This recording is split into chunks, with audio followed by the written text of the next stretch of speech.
Recuerden, hermanos, que en esta serie En Busca de la Santidad estamos tratando con una de las doctrinas más importantes de toda la Escritura, y se trata de la doctrina de la santificación.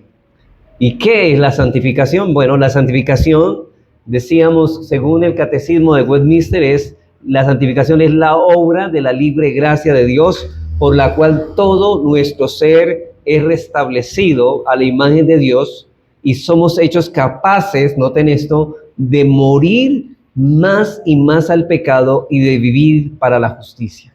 Precisamente, hermanos, dentro de esta definición de lo que es santificación, hoy vamos a empezar tratando un medio de gracia que es la mortificación del pecado.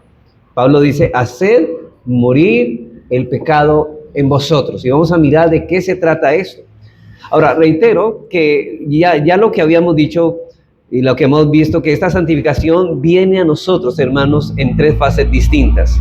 En primer lugar, hay una santificación inicial o definitiva. En segundo lugar, hay una santificación progresiva. Y en tercer lugar, hay una santificación final.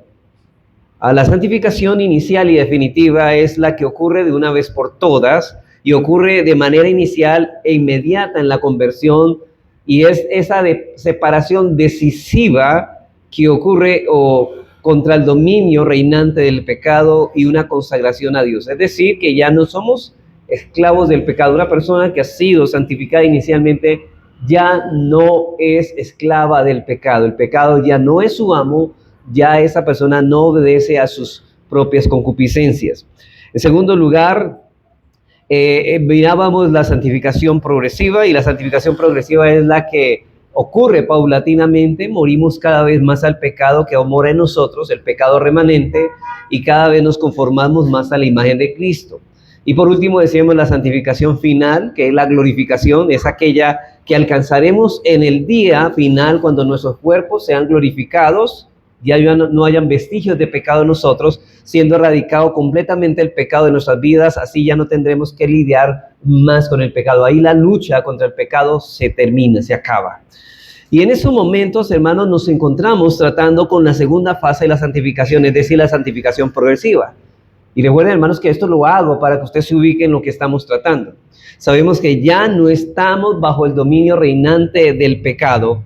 El pecado ya no es nuestro amo, pero aún el pecado está presente en cada uno de los creyentes. Sigue morando en nosotros como nuestro enemigo. Hay vestigios de él, es como un reino destruido, pero lo cual todavía están los escombros, todavía presentes en nuestro corazón.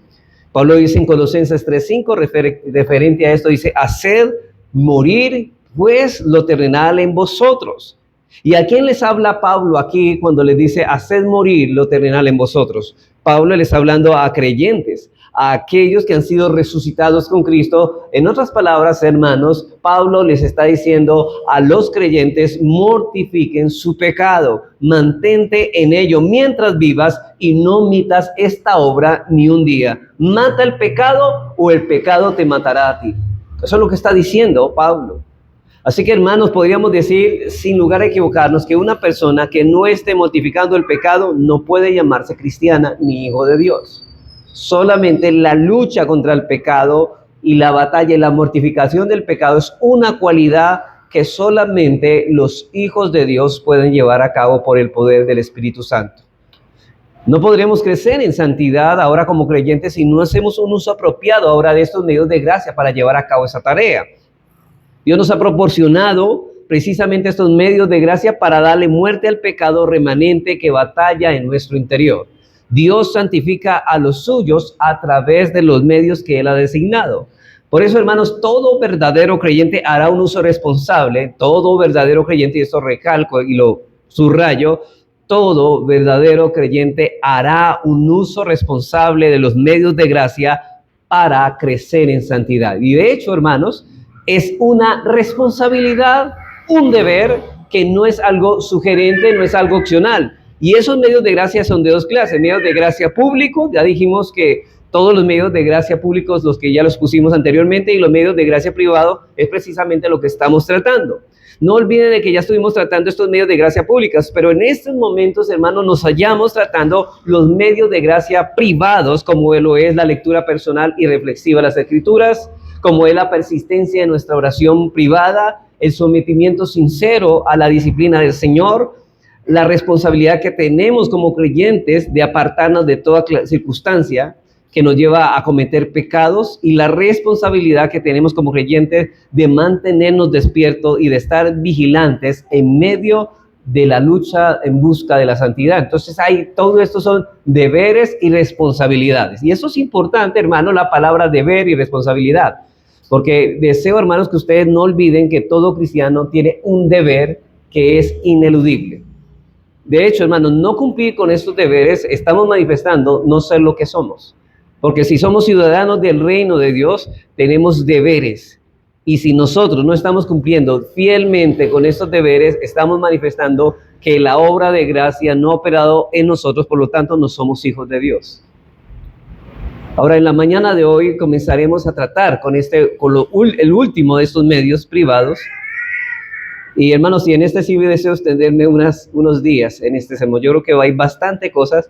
Estaba estudiando el 6º volumen del puritano John Owen y me encontré con varias perlas, varias cosas que quisiera tratar con la congregación en esta serie de la santidad.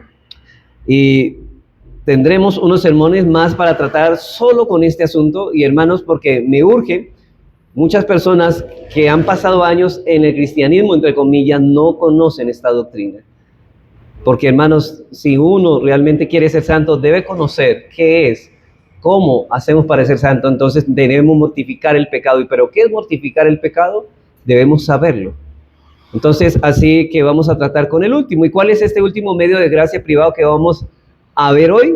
Se llama precisamente la responsabilidad que tiene todo creyente de mortificar el pecado remanente. Podrían decirlo así en pocas palabras, la mortificación del pecado, en palabras más breves. Así que lo que deseo, hermanos, todo verdadero creyente tiene la responsabilidad de hacer morir el pecado que aún mora en él. Recuerden que ya el pecado no reina sobre nosotros, pero el pecado sí mora en nosotros. Y ese pecado que mora hay que darle muerte.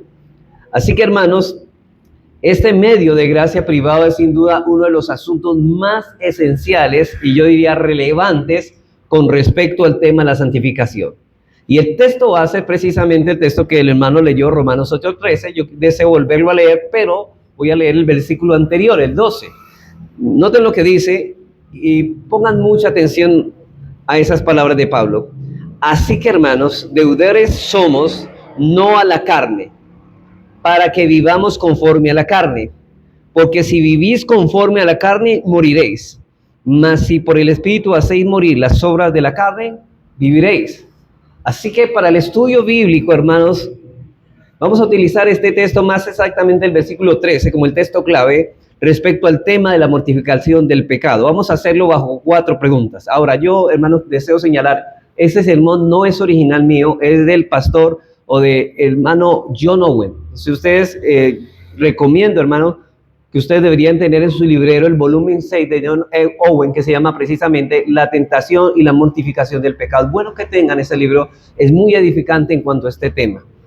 Así que, hermanos, según el bosquejo que él elaboró, vamos a hacerlo bajo 4 preguntas que nos ayudarán a tener el panorama más claro para el desarrollo de las próximas enseñanzas que tendremos respecto a este asunto. Hermanos, si entiende usted bien este tema, hoy va a poder hacer uso de las próximas enseñanzas a nivel práctico. Hoy vamos a establecer solamente el fundamento de esta doctrina, el fundamento. En otras palabras, para que podamos dar instrucciones claras y ordenadas y de manera práctica acerca de este asunto, es necesario que establezcamos primero el fundamento de este deber o de esta responsabilidad de mortificar el pecado remanente. Entonces vamos a responder las siguientes preguntas que surgen de este texto de Romanos 8:13. Primera pregunta: ¿a quiénes es prescrito esta responsabilidad? ¿A quiénes es prescrito esta responsabilidad? ¿Para quién es esta responsabilidad? Segunda pregunta: vamos a mirar cuál es la responsabilidad que se prescribe en este texto. Vamos a mirar cuál es la responsabilidad que se prescribe. Bueno, ¿quiénes son los que deben responder a esta responsabilidad y cuál es la responsabilidad que se prescribe? Tercero, ¿quién es la causa o el medio para llevar a cabo esta responsabilidad? Y en cuarto lugar, vamos a mirar la promesa que se da para motivarnos a cumplir esta responsabilidad. En cuarto lugar, vamos a mirar la promesa, la cual se nos da para motivarnos a llevar a cabo esta responsabilidad. ¿Y cuál es la responsabilidad? Mortificar el pecado remanente. Entonces es necesario, hermanos, como dije, necesario decir que este libro lo vuelvo a recomendar. Por favor, si está a su alcance, es bueno que lo tenga. Bueno, hermanos, vamos a mirar entonces nuestra primera pregunta. ¿A quién es prescrito esta responsabilidad? ¿O a quién se le demanda o se le exige esta responsabilidad?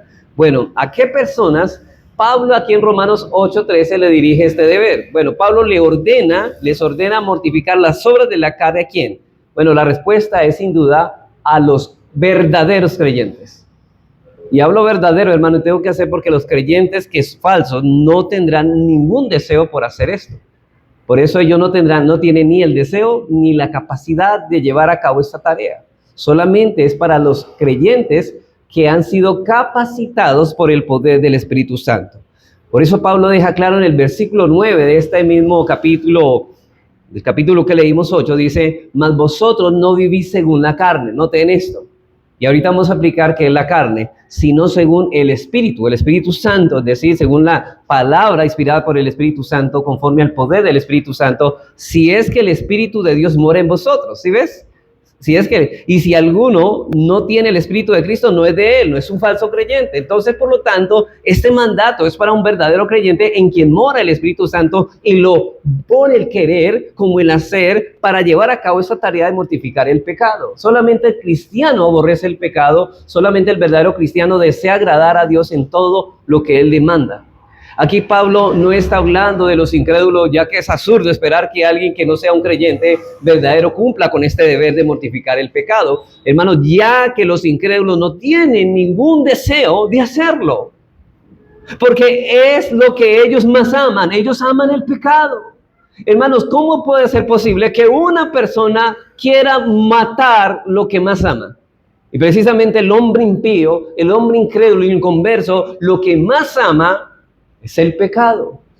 Por eso es que el impío o los falsos creyentes vienen a Cristo, no, hermanos, para someterse a su señorío y para mortificar el pecado, sino porque ellos piensan que pueden ser salvos en sus pecados. Pero Dios dice: no, tienes que darle muerte al pecado. Así que Pablo está hablando aquí de los verdaderos creyentes, porque únicamente los verdaderos creyentes pueden cumplir con este deber de mortificar el pecado. Esto es la misma enseñanza que Pablo les enseña a los hermanos o a los creyentes de Colosas en Colosenses 3, 1 y 5. Dice: si pues habéis, y note eso, hay una condición, si pues habéis resucitado con Cristo, si ustedes han resucitado con Cristo, buscad las cosas de arriba. O sea, como diciendo Pablo, yo no le digo esto a los que no han resucitado con Cristo. Sí, solamente si ustedes han resucitado con Cristo, buscad las cosas de arriba, donde está Cristo sentado a la diestra de Dios. Poned las miras en las cosas de arriba, no en las de la tierra, porque habéis muerto y vuestra vida está escondida ¿con quién? Con Cristo en Dios. Estamos unidos en Cristo, y cuando Cristo, vuestra vida, se manifieste, entonces vosotros seréis manifestados con Él en gloria. Versículo 5. Entonces, si esto ha ocurrido en nosotros, haced morir pues lo terrenal en vosotros. Si ustedes son cristianos, entonces háganlo. Porque si esta orden, hermano, solamente la podrán hacer los verdaderos hijos de Dios. No, nadie podrá hacerlo, más que los cristianos. Así que, ¿a quiénes está dirigiendo Pablo aquí? A los que han resucitado con Cristo, a aquellos que han muerto con Cristo y a aquellos que serán manifestados con Él en su gloria. Solo a ellos les dice: haced morir pues lo terrenal en vosotros. Y esto, hermanos, implica de que usted debería evaluarse si realmente usted es un verdadero creyente. Porque si usted no está trabajando en esto, en mortificar el pecado, la Biblia está diciendo: usted no posee vida espiritual, usted no es un creyente. Porque dice, para vosotros los que no vivís, dice así, dice, es para vosotros los creyentes, dice Pablo, para los que no hay ninguna condenación, para vosotros los que no vivís según la carne, sino según el Espíritu. Y ahora vamos a explicar qué es vivir según la carne. Porque muchas personas creen ser cristianas, pero viven según la carne. Y eso significa que no son cristianos. Porque el creyente no vive según la carne, sino según ¿quién? Según el Espíritu. Y para vosotros dice que sois vivificados por el Espíritu de Cristo. A vosotros es que se os asigna este deber, dice Pablo, es a vosotros que se os da esta responsabilidad de mortificar el pecado. Solo los creyentes pueden hacerlo y todo creyente tiene la responsabilidad de hacerlo. Dice John Owen al respecto, dice, mire lo que dice John Owen, dice, los creyentes verdaderos, quienes definitivamente son libres del poder condenatorio del pecado, aún deben ocuparse a lo largo de sus vidas con la mortificación del poder del pecado que todavía permanece en ellos. De lo contrario, esa persona está manifestando que no es un creyente. Eso es importante y son palabras agudas y que realmente nos confrontan. Ahora, entonces vemos en primer lugar que esta responsabilidad de mortificar el pecado recae solamente sobre los verdaderos creyentes. Veamos nuestra segunda pregunta. ¿Cuál es la responsabilidad que se prescribe aquí? ¿Cuál es la responsabilidad que se nos prescribe aquí? Bueno, ¿cuál es la responsabilidad que se le prescribe a todo verdadero creyente, podríamos decir? Bueno, Pablo dice en Romanos 8:13, haced morir las obras de la carne. Y en Colosenses 3:5, haced morir, pues lo tendrán en vosotros. Hay tres cosas que debemos explicar aquí. Primero, ¿qué significa la carne? ¿Qué significa las obras de la carne? ¿Y qué significa hacer morir? Porque Pablo dice que el cristiano hace morir la carne y él no vive en las obras de la carne, y sino que porque él las hace ¿qué? Morir. Miramos primero lo que significa la carne. ¿Qué significa la carne? Bueno, la carne aquí es la misma expresión que usa Pablo frecuentemente en Romanos 8 para referirse a la naturaleza pecaminosa. Es decir, todos nosotros desde Adán nacemos con un corazón malo y una naturaleza inclinada solamente al mal continuamente. Y eso, hermanos, los impíos todavía viven conforme a sus deseos, conforme a sus inclinaciones. Ellos no viven para hacer la voluntad de Dios. Ellos no les gusta hacer la voluntad de Dios. Ellos escogen qué hacer, pero no dejan a Dios qué hacer. Es decir, ellos se rigen bajo su propio corazón malvado y engañoso y no bajo los principios bíblicos inspirados por el Espíritu Santo y en el poder del Espíritu Santo. Así que ellos tienen una naturaleza pecaminosa. Por ejemplo, veamos Romanos 8. Vamos a mirar algunos versículos que Pablo precisamente está hablando de la vida, en contraste de la vida espiritual con la vida carnal. Dice, porque lo que era imposible para la ley, por cuanto era débil por la carne, dice que nosotros éramos débiles, ¿por qué? No podíamos cumplir la ley porque nosotros nacemos con una naturaleza corrupta que está inclinada a hacer lo contrario a la ley. Versículo 4. Para que la justicia de la ley se cumpliese en nosotros, los creyentes, que no andamos conforme a la carne, o sea, no vivimos conforme a los deseos de nuestro malvado corazón, no hacemos lo que queremos, sino conforme a lo que el Espíritu quiere, conforme al Espíritu, a lo que la palabra de Dios dice. Porque los que lo son, versículo 5, porque los que son de la carne, ¿qué piensan? En las cosas de la carne, de este mundo, y en hacer y en cumplir lo que a ellos les gusta. Pero los que son del Espíritu, en las cosas del Espíritu, o sea, lo que la Biblia nos dice que debemos de hacer en nuestras responsabilidades. Versículo 8, y los que viven según la carne no pueden agradar a Dios. Versículo 12, así que hermanos, deudores no somos, no a la carne, para que vivamos conforme a la carne, porque si vivís, versículo 13 más bien, versículo 13, porque si vivís conforme a la carne, moriréis. O sea, y está hablando de muerte eterna. Ustedes serán condenados si viven así. Si esa es la forma de vivir, conforme a lo que ustedes, sus deseos les dicen, entonces ustedes viven en condenación. Mas si por el Espíritu hacéis morir las obras de la carne, viviréis. Si ustedes realmente tienen vida espiritual, van a hacer morir las obras de la carne. Ahora ustedes ya no toman las decisiones, no hacen lo que quieren, sino lo que Dios pide que hagan. No lo que a usted le agrada, sino lo que a Dios le agrada. Ese es el punto. Y aquí deberíamos evaluarnos nosotros. ¿Estamos viviendo para hacer lo que nos gusta o hacer lo que Dios quiere, lo que le agrada a Dios? Ese es un buen punto, hermanos, que debe comenzar usted a evaluar. ¿Yo cómo estoy viviendo mi vida? ¿Yo qué hago? ¿Yo por qué vengo a unos cultos y a otros no? ¿Por qué lo hago? ¿Conforme a lo que yo quiero o conforme a lo que... ¿Cuál es mi deber? No dejando de congregarnos, dice el Señor. Pero yo escojo venir a unos, entonces ya no estoy viviendo bajo principios bíblicos, no estoy haciendo morir las obras de la carne, sino que estoy viviendo en mi carne, porque yo soy el que estoy escogiendo hacer mi voluntad en lugar de la de Dios. ¿Sí me estoy haciendo entender, hermanos? Eso es vivir bajo la carne, hacer lo que yo quiero y no lo que Dios dice. Ahora, yo puedo excusarme y decir, bueno, es que, pastor, usted no entiende. Yo sí entiendo, hermanos. El que quiera ganar su vida, la perderá. Así que, hermanos, Pablo está insistiendo en esto. El cuerpo, y ahora él está enfatizando la diferencia entre el espíritu y la naturaleza pecaminosa.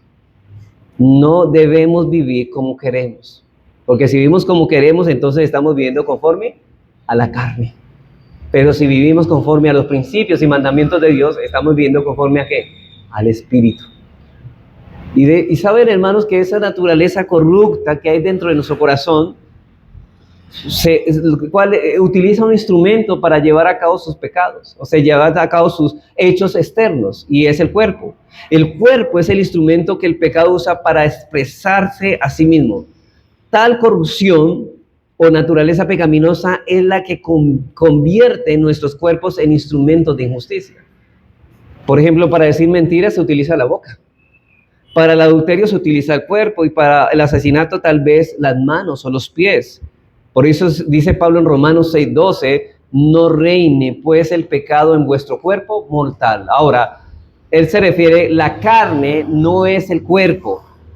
La carne es la naturaleza corrupta que mora en nosotros y que nos lleva a cometer con el cuerpo cosas que desagradan a Dios, cosas que son contrarias a la ley de Dios. De modo que lo dice aquí, no reine pues el pecado en vuestro cuerpo mortal, de modo que lo obedezcáis en sus concupiscencias. ¿Qué significa concupiscencia? Los deseos de la carne, los deseos de lo que yo quiero hacer.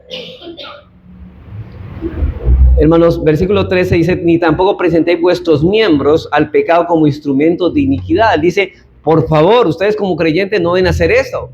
No deben dejar que el pecado de ustedes, que vive dentro de ustedes, lo lleve a hacer y utilice su cuerpo para hacer todo lo que desagrada a Dios. No, ustedes deben mortificarlo.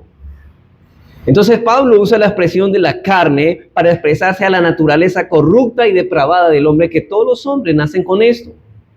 Ahora, pero ¿cuál es el significado de la frase obras de la carne? Bueno, la carne ya vimos que es la corrupción natural que todos los hombres heredamos desde Adán. Ahora, ¿cuál es el significado de la frase las obras de la carne? Bueno, Pablo nos dice, hacéis morir las obras de la carne. Las obras de la carne, que literalmente Pablo le llama las obras del cuerpo en este texto. Sin embargo, aquí Pablo no se refiere a nuestros cuerpos físicos, como ya dije, se refiere más bien a los actos pecaminosos de la naturaleza pecaminosa. A los actos pecaminosos de la naturaleza pecaminosa, la carne, que la carne produce. Entonces, como acabamos de decir, el cuerpo es el instrumento que la naturaleza pecaminosa usa para expresarse a sí misma. La palabra en el original para las obras de la carne es la palabra praxeis. De ahí viene, ¿se acuerda la palabra ortopraxis? Orto es una correcta práctica, o sea, vivir o hacer lo que es correcto.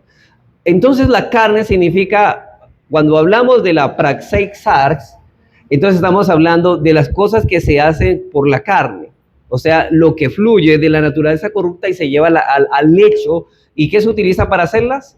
El cuerpo.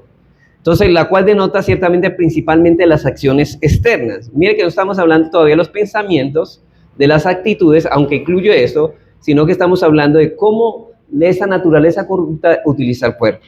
En Gálatas 5, 19 y 21, habla del contraste entre la vida en la carne y la vida en el espíritu. Dice, el apóstol nos da algunos ejemplos de estas obras de la carne. Noten esto. Y manifiestas son las obras de la carne, que son adulterio, fornicación, inmundicia, laxivia, idolatría, hechicerías, enemistades, pleitos, celos, iras, contiendas, disensiones, herejías, envidias, homicidios, borracheras, orgías y cosas semejantes a esta. Pero noten, hermanos, que la preocupación principal de Pablo en Romanos 8 no son las obras externas, sino su causa interior. Porque la raíz de las cosas externas es porque hay una raíz dentro de nosotros, una causa, una raíz que nos lleva a hacer eso, el deseo pecaminoso no controlado. Eso es lo que brota en las acciones, lo que produce tales obras y lo que necesita ser radicalmente tratado. Por eso es que Pablo se va a las obras directamente, porque nuestras corrupciones internas, nuestros deseos pecaminosos siempre nos llevan a cometer el acto pecaminoso. Y esta es la misma enseñanza de Santiago 1:15 que dice, entonces, otra vez, la concupiscencia, los deseos pecaminosos, después que ha concebido, da luz ¿a quién? Al pecado, y el pecado siendo consumado da luz a muerte. Es decir, consumado significa que se hizo lo interior, se llevó al cabo exterior por medio de ¿qué? Del cuerpo. Así que esos actos pecaminosos que cometemos son concebidos primero en nuestras mentes. Yo no puedo cometer un acto pecaminoso a no ser que primero lo haya concebido en un pensamiento pecaminoso. Por eso Pablo decía, llevando todo pensamiento cautivo a la obediencia a Cristo. Eso es mortificar el pecado. Eso es comenzar a mortificarlo desde la mentalidad, desde el pensamiento, desde las intenciones. Ahí comenzamos a razonar. Por ejemplo, el Señor dice algo y nosotros comenzamos a razonar, pero comenzamos a objetar, pero es que esto no tiene que ser así. El cristiano tiene esa lucha, pero él termina diciendo, no, aunque yo piense que esto no debe ser así, eso es lo que yo debo de hacer. Habiendo entonces, hermanos, eso es lo que debemos nosotros mirar realmente si estamos tratando con nuestro corazón o estamos trabajando en nuestra santidad. Bueno, y Pablo, después de tratar qué es las obras del pecado, entonces la concupiscencia y el pecado remanente como fuente y principio de toda acción pecaminosa, veamos en tercer lugar, hermanos, qué significa hacer morir las obras de la carne. Pablo ya nos dijo qué es la carne, qué es las obras de la carne, la corrupción que estamos heredando todos los seres humanos. Ahora, esos actos que se expresan externamente llamamos las obras de la carne, pero ahorita vemos la responsabilidad que es hacer morir las obras de la carne. Cuando Pablo habla de hacer morir las obras de la carne, está hablando en un lenguaje figurado. Pablo hace una comparación cuando se le da muerte a alguien con lo que nosotros debemos hacer con el pecado que aún mora en nosotros. Es lo mismo. Es como matar a alguien. Dice John Owen, otra vez lo cito, matar a un hombre o a cualquier ser viviente es arrebatarle el principio de toda su fuerza y vigor y poder, y de manera que no pueda actuar, ejercer y realizar alguna acción de manera adecuada por sí mismo. Por ejemplo, un ser vivo, hablemos de una cualidad que él lleva a cabo porque está vivo. Él puede comer y él respira y él puede descansar. Bueno, todas esas cualidades son de un ser vivo. Una persona, un ser vivo o una persona muerta o alguien muerto ni come, ni descansa, ni respira.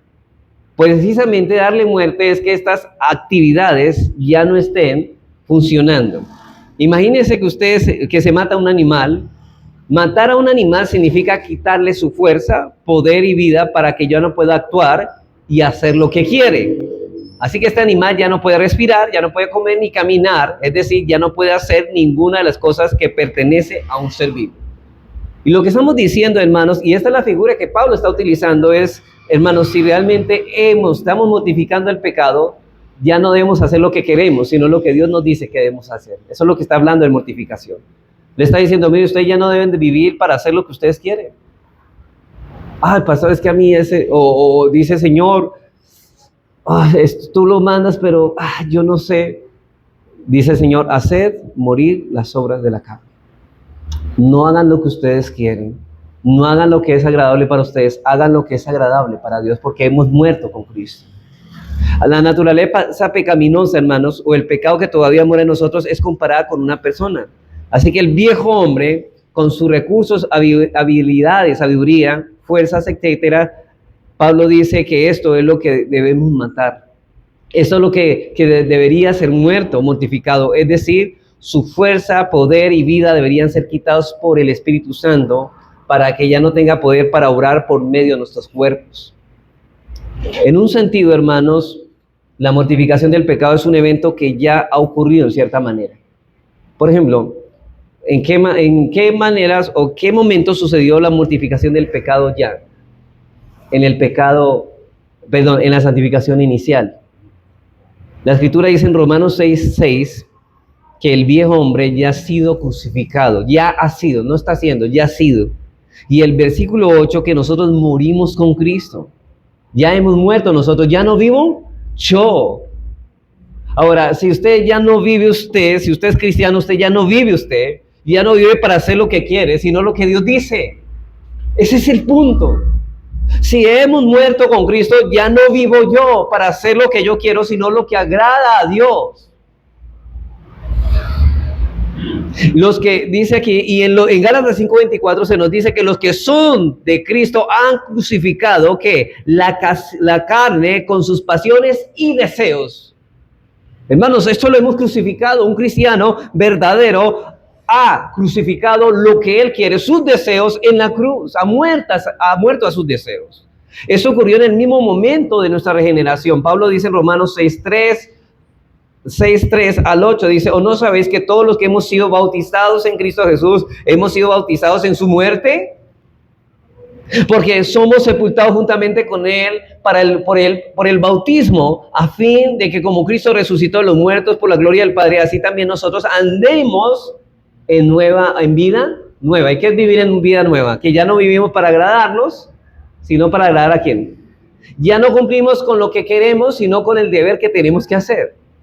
Porque somos cristianos. Porque si fuimos plantados juntamente con Él en la semejanza de su muerte, así también lo seremos en la de su resurrección.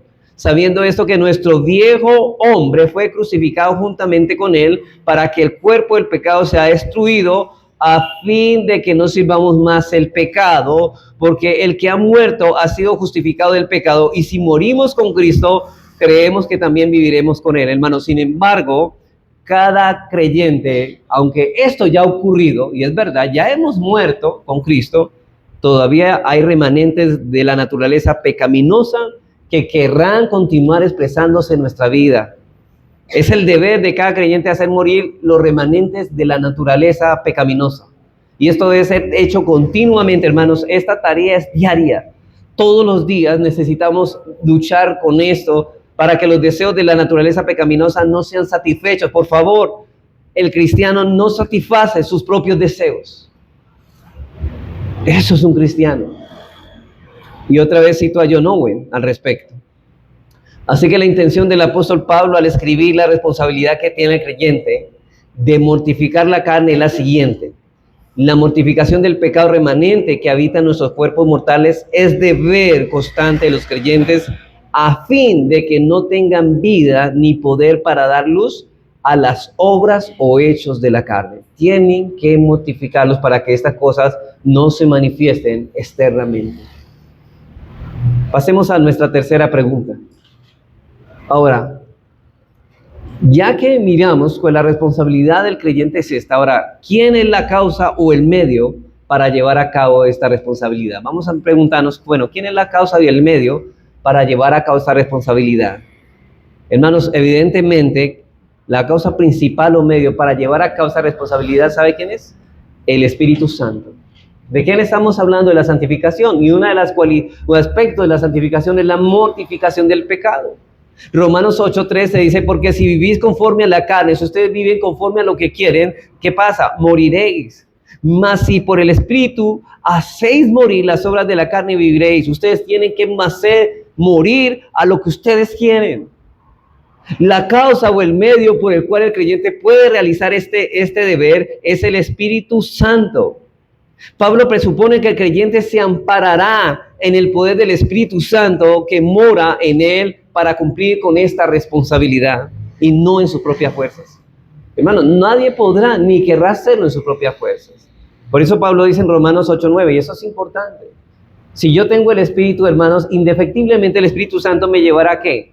A darle muerte al pecado, porque el Espíritu Santo me pone deseos por agradar a Dios. Dice, mas vosotros no vivís según la carne, en Romanos 8:9, sino según ¿quién? El Espíritu, es decir, el Espíritu Santo. Si es que el Espíritu Santo mora en vosotros. Y si alguno no tiene el Espíritu de Cristo, no es de él, no es cristiano. Hermanos, esto destruye la falsa enseñanza que muchas iglesias evangélicas, entre comillas, enseñan de que un cristiano puede ser cristiano sin ser habitado por el Espíritu Santo. No hay cristianos carnales. Aquí está diciendo que vive según la carne. ¿Qué va a pasar? Va a morir. No es cristiano.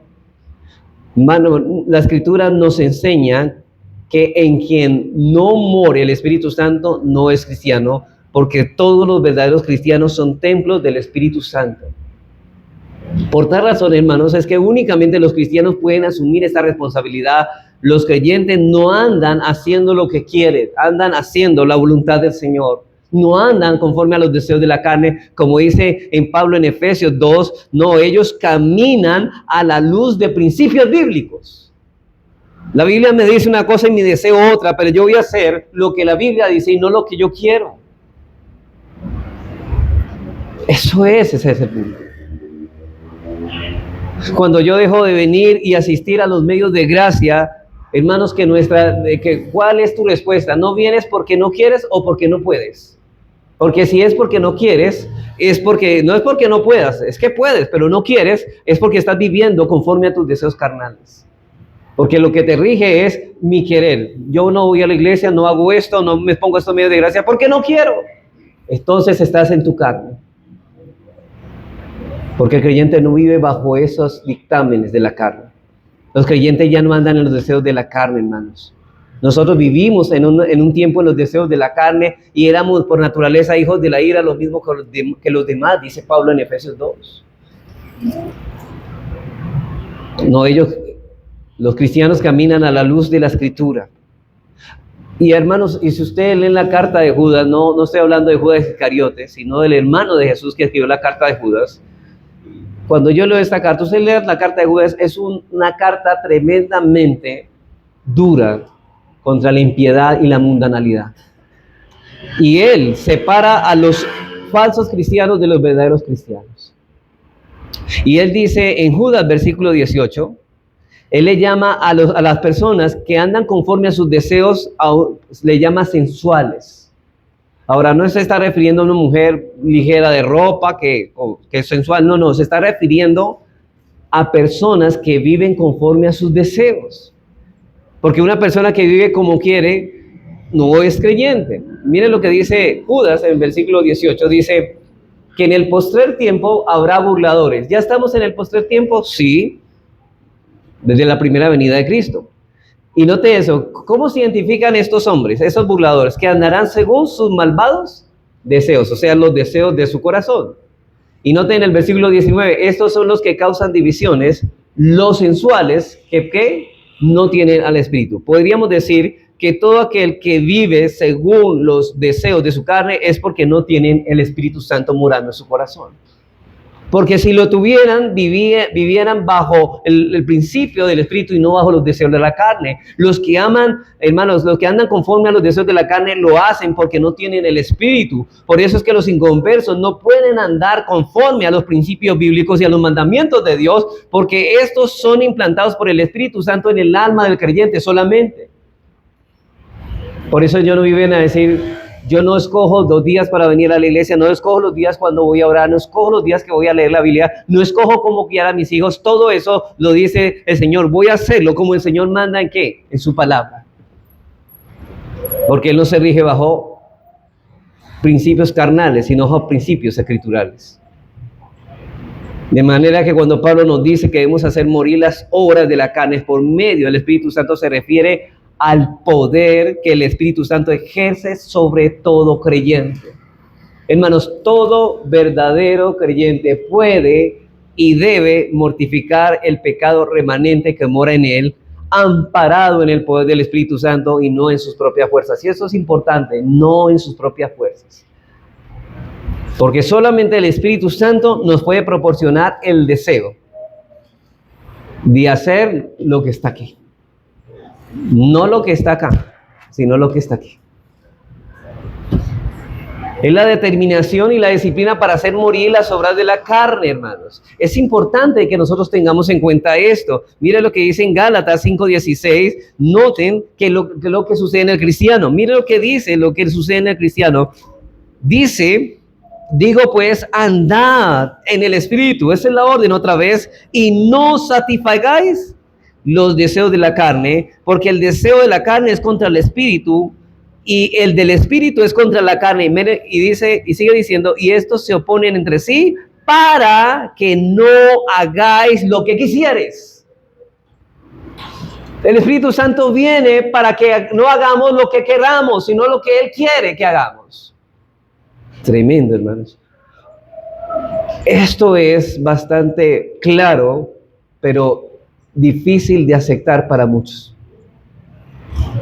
Si a usted le cuesta aceptar esto, quizá hay un problema. Quizá usted no tenga vida espiritual. Quizá el Espíritu Santo no mora en su corazón. Porque si el Espíritu Santo mora en su corazón, usted tendrá el deseo. Y sabe, y Pablo dice ahí, pero ojo, los deseos de la carne están contra los deseos del Espíritu. Hay una lucha. Pero para que no hagáis lo que quisieres, sino lo que Dios quiere. Una pregunta, ¿usted vive bajo los principios de su malvado corazón para hacer lo que quiere o vive bajo los principios bíblicos que el Espíritu Santo nos muestra en su palabra?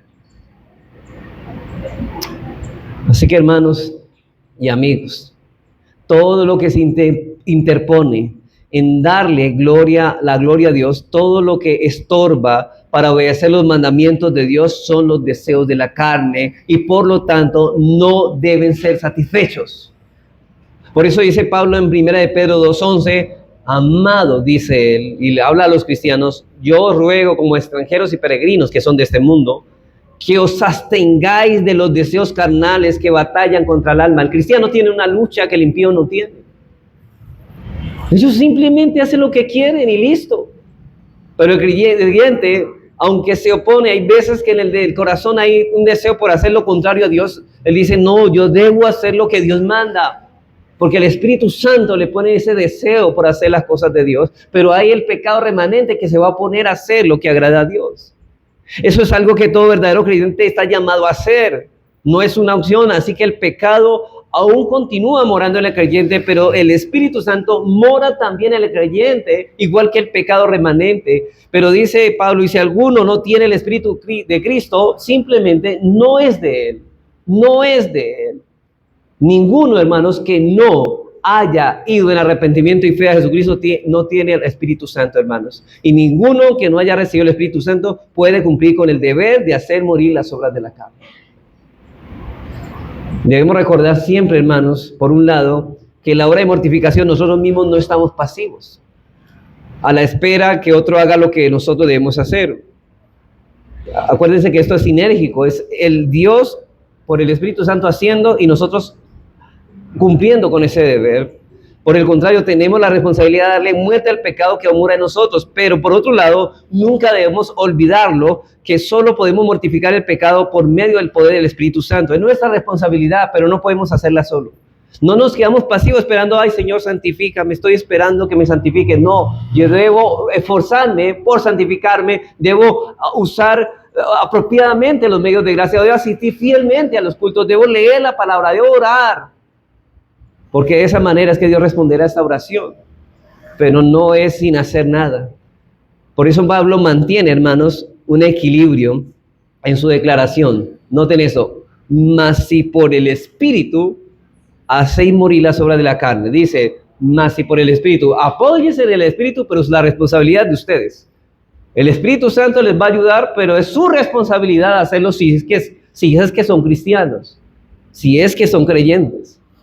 Hermanos, somos nosotros los que tenemos esa responsabilidad, pero es en dependencia del Espíritu Santo, pero apartados de él nada podemos hacer. Por eso el impío ni quiere ni puede. Hermano, no, yo le digo esta ordenanza de Pablo, un impío dirá, a mí la verdad esto no me llama la atención. No pienso que sea así, pero eso es palabra de Dios. Ahora, si usted desea saber si depende del Espíritu, examine cuántas veces acude diariamente al trono de la gracia con fervor, porque un día sin el poder del Espíritu de Dios es un día perdido. Yo sé que lo primero que hace cuando se levanta, ora, es una persona que busca a Dios. Señor, tantas cosas que tengo que hacer en este día, necesito de tu ayuda. ¿Cuánto pecado debo mortificar hoy? ¿Cuántas tentaciones Me veo rodeado, cuánto el enemigo anda como león rugiente buscando a quien devorar en este día, y yo soy uno de ellos. Así que si una persona, hermano, hace un uso de los medios de gracia, pero sin la dependencia del Espíritu Santo, tenderá al orgullo y a la jactancia. De hecho, hermanos, venir a la iglesia no es solamente venir, hay que orar antes. Señor, por favor, usa al predicador. Ayúdanos, Señor, a que mi corazón esté atento. Señor, ayúdame porque yo soy fácilmente distraído por muchas cosas. Señor, ayuda a mis hijos a que estén juiciosos, a que ellos también pongan atención. Hay que orar, dependemos del Espíritu Santo. No nos apoyamos en nuestras propias fuerzas, hermanos. No entendemos las cosas si el Espíritu Santo no nos da esa sabiduría. Ahora vamos a nuestra última pregunta para terminar. Habiendo visto a quién les has ordenado esta responsabilidad, ¿cuál es la responsabilidad que se prescribe aquí? ¿Y quién es la causa o el medio para cumplir esa responsabilidad? Veamos en cuarto lugar, ¿cuál es la promesa dada a los creyentes para animarlos a llevar a cabo esa responsabilidad?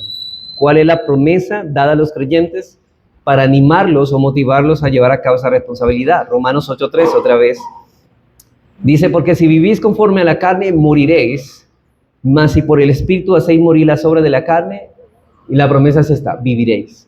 Ahora, yo no estoy diciendo, hermanos, porque eso puede presentarse para malos entendidos y decir, bueno, entonces yo quiero tener vida eterna, entonces voy a mortificar la carne para alcanzar la vida eterna. No, eso sería salvación por obras. Lo que estoy diciendo es que hacer morir las obras de la carne es una evidencia de que esa persona vive espiritualmente. Si una persona no hace morir las obras de la carne, espiritualmente está muerta. No es un creyente. Porque la frase es viviréis. Es una promesa dada solamente a los creyentes para animarlos a seguir mortificando las obras de la carne. Hermanos, nosotros ya tenemos vida eterna, pero estamos esperando la vida eterna. ¿Cómo es eso? El ya, pero el todavía no. Ya estamos disfrutando de los bienes de la vida eterna, pero estamos esperando en cierta manera la vida eterna. Y es decir que todavía hay pecado remanente y esperamos que seamos librados de ese pecado remanente. Pero mientras estemos aquí, a este lado de la gloria, debemos que hacer con el pecado remanente, darle muerte. Así que la vida prometida es lo opuesto de la muerte con que se amenaza previamente. Dice, si viviréis conforme a la carne, moriréis. Mas si por el Espíritu hacéis morir las obras de la carne, viviréis. Y Pablo más adelante en Romanos 8:6, noten lo que nos dice, porque el ocuparse de la carne es ¿qué? Muerte. ¿Qué está evidenciando? Que esa persona ya está muerta y le está esperando la muerte eterna. Espiritualmente está muerta. Al no ocuparse de las cosas de Dios, como deben de ser, esa persona, y noten, hermanos, que aquí yo quiero que no caigan en la trampa. Fácilmente el corazón puede engañarlos a ustedes. ¿Y en qué manera? Usted cumplir los medios de gracia y hacerlos de manera, esto lo cumplo, esto sí. Es como la margarita que usted dice, me ama, no me ama, sí me amo. Es como escoger eso, vamos a escoger qué mandamientos cumplir y qué mandamientos no. Ahora, cuando hacemos esto, hermanos, ¿qué estamos diciendo? Que nosotros estamos escogiendo qué queremos obedecer y qué no. No, Dios dice, deben obedecer todo. Y usted está diciendo, no, todo no, no es como Dios quiere, es como yo. Pero noten que usted está haciendo cosas que usted dice que son para Dios, pero usted escoge cómo hacerlas y con cuánta normalidad hacerla, cuántas veces hacerla. Usted escoge eso. Entonces ahí ya está viviendo bajo la carne, aunque está haciendo cosas. ¿No eran los fariseos? ¿No era el corazón de los fariseos que precisamente hacían eso? Hermanos, cuidado. Corazón es engañoso y usted puede creer ser lo que tal vez no es. Examine su corazón. Dice Pablo, porque el ocuparse de la carne es muerte, pero el ocuparse del Espíritu es vida y paz. Versículo 7. Por cuanto los designios de la carne son enemistad contra Dios, pero noten eso, porque no se sujetan a la ley de Dios, no se sujetan a los mandamientos de Dios, ni tampoco pueden. Y noten esto, y los que viven según la carne no pueden agradar a Dios, no lo pueden agradar. Usted piensa que está agradando a Dios porque usted hace lo que quiere. No, si usted hace lo que quiere, usted no está agradando a Dios. Para usted agradar a Dios, tiene que hacer lo que Dios manda. Pastor, entonces, ahí dice todos los mandamientos y todos. Es que yo pensaba que con algo no. ¿Usted pensaba que Dios era como usted? No. Pero si una persona está luchando contra el pecado remanente que aún hay en ella, porque anhela agradar a Dios por medio de su obediencia, de una obediencia universal, o sea, de todo, por gratitud por todo lo que Dios ha hecho en Cristo en su vida, esta es una prueba inequívoca de que esta persona posee vida espiritual. John Stott dice al respecto: hay un tipo de vida que lleva a la muerte y hay un tipo de muerte que lleva a la vida. El que quiera ganar su vida, mire, ese texto parece como decir, bueno, voy a morir como mártir, y la gente siempre interpreta ese texto así, ¿cierto? Es que voy a entregar mi vida por Cristo. Y sí, de cierta manera implica eso, pero va más allá de eso. ¿Sabe qué? La Biblia dice que el que quiera ganar su vida es el que quiera vivir, seguir viviendo como quiere y en su comodidad. Y que no busca el enemigo. Señor, es que si hago esto mi familia se me va a venir encima, voy a perder amigos. El Señor dice, el que quiera ganar su vida, la perderá. Entonces el problema es que usted no quiere agradar a Dios porque las demás personas saben que los problemas que le van a venir encima no son pequeños. Entonces usted quiere ganar su vida, pero ¿sabe qué dice el Señor? El que quiera ganar su vida, la perderá. Y el que desea ganar su vida es aquel que no está dispuesto a mortificar el pecado. Por eso dice John esto, hay un tipo de vida que lleva a la muerte. Es decir, si usted quiere ganar su vida, lo llevará a la muerte. Y hay un tipo de muerte que lo lleva a la vida. Si usted muere a sus deseos, usted va a la vida. Porque el que pierda la vida por causa de Cristo, perdón, el que muera por causa de Cristo ganará la vida, tendrá vida. Así que hay una forma de vida que conduce a la muerte eterna y hay un tipo de muerte, la mortificación del pecado, que conduce a la vida. Pablo dice en Romanos 6:11 que el cristiano es alguien que ha muerto al pecado, pero que está vivo, ¿para quién? Para Dios. Así que el cristiano, hermano, no se diferencia del que no lo es. Sí, es la continua mortificación del pecado remanente. Esto no será por un momento, sino que continuamente, hermanos, el creyente, desde la conversión hasta que partamos de este mundo, estará en esa lucha, estará mortificando el pecado. John Owen dice otra vez, hermanos, perdónenme que abuse de John Owen, pero es necesario hacerlo. Dice él, vamos a librarnos de este cuerpo de muerte a través de la muerte del cuerpo. La pregunta, ¿usted está dándole muerte al cuerpo? No a este cuerpo, sino a lo que mora y que lleva al cuerpo a pecar. Lo que estamos diciendo es que en todo verdadero creyente ha sido implantado un principio de santidad que no ha sido implantado en el inconverso y que lo guía a la santidad. Por eso Pablo dice en Romanos 8:14, porque todos los que son guiados por el Espíritu de Dios, estos son hijos de Dios. Y la pregunta es, ¿qué es ser guiado? Bueno, es necesario aclarar que aquí la guía de la que Pablo habla en este texto no se refiere a cosas específicas como, el Señor me va a guiar con quién me casaré, ¿no? O qué estudiaré, o dónde viviré, o guiarme, que debemos pedir sabiduría al Señor para tomar decisiones en ciertas áreas. Pero no es a esto a lo que Pablo se está refiriendo aquí, hermanos. Aquí estamos hablando, hermanos, cuando hablamos de la guianza del Espíritu Santo, ¿sabe a qué nos guía el Espíritu Santo? A mortificar el pecado. Y aquel que el Espíritu Santo no lo guía a mortificar el pecado, que está diciendo él, no es hijo de Dios. Hermanos, aquí tenemos la prueba de lo que ya hemos dicho en el versículo 14. El apóstol está describiendo las características de un verdadero creyente que disfruta la vida eterna. Y Pablo nos decía que un verdadero creyente por el Espíritu Santo hace morir las obras de la carne. Pero ahora Pablo presenta la prueba de la evidencia. Versículo 14, porque todos los que son guiados por el Espíritu de Dios, estos son hijos de Dios. ¿Guiados para qué ahora? Para hacer morir las obras de la carne en el poder del Espíritu Santo. Si alguno en la iglesia no está haciendo eso y nunca lo han hecho desde la insistencia que proviene de un nuevo principio interno en sus vidas, entonces solo queda decir una cosa en cuanto a ello. No son hijos de Dios, no son cristianos, no son verdaderos creyentes, y eso no está pasando en la vida de una persona que dice ser creyente, porque está viviendo en su carne. Y lo que Pablo está diciendo es que todos aquellos que son guiados por el Espíritu Santo para hacer morir el pecado remanente y ser más como Jesús, esos son hijos de Dios. Hermanos, ¿qué es mortificar el pecado? Matar todo aquello que no se parece a Cristo. ¿Y cómo nos parecemos a Cristo cuando hacemos lo que Él nos manda. Y más adelante Pablo va a decir que el propósito de la salvación en el versículo 29 es hacernos más conforme a la imagen de su Hijo. Sabemos que somos hijos de Dios y que el Espíritu Santo habita en nosotros porque estamos siendo guiados por el Espíritu de Dios para darle muerte al pecado y conformarnos cada vez más al carácter de Cristo. Es decir, hermanos, somos guiados a aborrecer lo que Dios aborrece y amar lo que Dios ama. ¿Usted ama los mandamientos de Dios? Porque Dios los ama. ¿Y aborrece el pecado? ¿Y aborrece todo lo que es contrario a sus mandamientos? Porque Dios lo aborrece.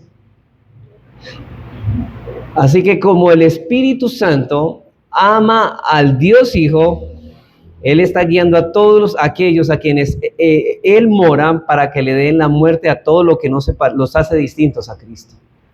Ahora bien, ya voy terminando, hermanos. Esta palabra vida no solo puede referirse a la vida eterna. Es bueno recalcar antes de terminar esto, sino que también, ahora hablando solamente a los creyentes, esta palabra vida, hermanos, también puede referirse a la vida espiritual en Cristo que tenemos aquí y ahora, en esta vida. No refiriéndose a la esencia y naturaleza de la que los creyentes ya disfrutan, sino al gozo y consuelo y vigor de esta. Miren, un cristiano va a ser disciplinado. Puede abandonar y no va a estar dándole muerte al pecado como debiera. Pero hermanos, él va a ser traído y va a recapacitar. Yo estoy haciendo lo malo como el hijo pródigo. Él va a caer en la cuenta y va a volver al Padre. Esto es como el apóstol Pablo lo expresa a los cristianos de Tesalónica en 1 Tesalonicenses 3:8. Dice, ahora vivimos si vosotros estáis firmes en el Señor. Y Pablo dice aquí, queriendo decir con esto que la vida espiritual que él ya poseía en ese momento se vio entenebrecida, ¿sabe? En cuanto al gozo, en cuanto a la plenitud. Él no sentía tranquilidad en espíritu hasta que no conociera la condición de sus hermanos. Y entonces ahí es que vino el gozo de él. Cuando vino y vio a estos hermanos que estaban caminando bien en la fe. De nuevo citamos aquí a John Owen. El vigor y poder y consuelo de nuestra vida espiritual depende de la mortificación de la carne. Es decir, un cristiano que trabaje más en esto es un cristiano más gozoso y más tranquilo. Una persona que vive cada rato con problemas, ay, pastor, usted no sabe lo que me pasa, ahí estoy. No está trabajando en esto. No está intranquilo, no está mortificando el pecado. Pero él va a caer en cuenta de que eso tiene que mejorar. Un cristiano no se queda ahí. Entonces, en Romanos 8:3, hermanos, el mortificar la carne no solo es evidencia de que se posee vida espiritual, sino que el vigor de esa vida espiritual depende del vigor con que nosotros mortifiquemos el pecado. Si usted quiere tener una vida fuerte en la fe, tenga una vida vigorosa en darle muerte al pecado. Una cosa está en dependencia de la otra. Todo pecado no mortificado en el creyente producirá ciertísimamente dos cosas. Por un lado, debilitará nuestra alma y por el otro lado, lo privará del consuelo y de paz. Pero si mortificamos el pecado, las virtudes cristianas crecerán con más fuerza. Eso es como, voy a ponerles un ejemplo. Cuando los hermanos tienen una poda una mata de tomate, entonces, ¿qué hacen? ¿Para qué podan la mata de tomate? Para que los tomates crezcan con más fuerza, más grandes, ¿cierto? Más jugosos. Pero toca ¿qué es necesario? Podarlo. Por eso, si ustedes quieren crecer espiritualmente robustos, tienen que comenzar a darle muerte y quitar aquello que no se parece a Cristo para que ese fruto sea más vigoroso. Para concluir, hermanos, conclusión. Vemos que la conexión entre la mortificación del pecado remanente y la vida, ¿cuál es la relación que hay? Dice él, más si por el Espíritu hacéis morir las obras de la carne, viviréis, hermanos. Muchos se han preguntado si Pablo está diciendo en este texto que la vida eterna depende de la mortificación del pecado. Bueno, la respuesta es que sí y que no. En primer lugar, la respuesta es que no, porque esto sería salvación por obras. Entonces, ¿por qué plantea el apóstol Pablo la importancia de la mortificación en esos términos? O en otras palabras, ¿en cuál sentido podemos contestar sí a esta pregunta? Daremos tres respuestas. Primero, porque todos aquellos que viven conforme a la carne no son realmente creyentes. Eso es lo que está diciendo. Hermanos, los creyentes verdaderos ya no están bajo el dominio del control del pecado. En segundo lugar, cuando Pablo dice, si viviereis conforme a la carne moriréis, está haciendo una declaración general. Es decir, todos aquellos que continúan viviendo bajo el control y el dominio de la carne morirán eternamente porque pertenecen a la esfera de los muertos. Y en tercer lugar, cuando Pablo dice, si por el Espíritu hacéis morir las obras de la carne, viviréis, simplemente está hablando de la salvación del pecado en términos más completos. Es decir, hermanos, ¿ya somos salvados? Sí, pero no estamos completamente salvados. ¿Por qué? Porque el pecado remanente todavía está en nosotros. Es decir, hermanos, el propósito de Dios en la salvación de los pecadores es para que sean santos y sin mancha, pero todavía estamos con pecado y con mancha. Entonces necesitamos esa salvación total. Y esta santificación es esencial como preparación para vivir en la presencia de Dios. ¿Sabe qué? ¿Se acuerda el pasaje de Hebreos 12:14? Seguí la paz con todos y la santidad, sin la cual nadie verá al Señor. Podríamos decir, si alguien no mortifica el pecado, no puede ver al Señor. Así que la mortificación del pecado es una parte esencial de este proceso, y si no estamos siendo santificados por Dios, no vamos en camino a la gloria. Así que la mortificación, hermanos, no es simplemente una etapa en el plan de Dios para sus hijos, tal como lo dice Romanos. Dice en Romanos 6:22, mas ahora que habéis sido libertados del pecado y hechos siervos de Dios, siervos, no para servirse a ustedes mismos, sino para servir a Dios, tenéis por vuestro fruto la santificación y como fin la vida eterna. Entonces, hermanos, vemos en este texto que la santificación es colocada como un medio esencial que nos prepara ¿para qué? Para el cielo. Si alguien no se santifica, no va para el cielo, hermanos, porque sin santidad nadie va a ver al Señor. Así que deberías examinar tu corazón. Gracias al Señor que hemos puesto ya el fundamento, hermanos. Ahora, a partir de esto, de estas partes básicas, explicaremos el resto de nuestra enseñanza a lo largo de estos domingos. Vamos a orar.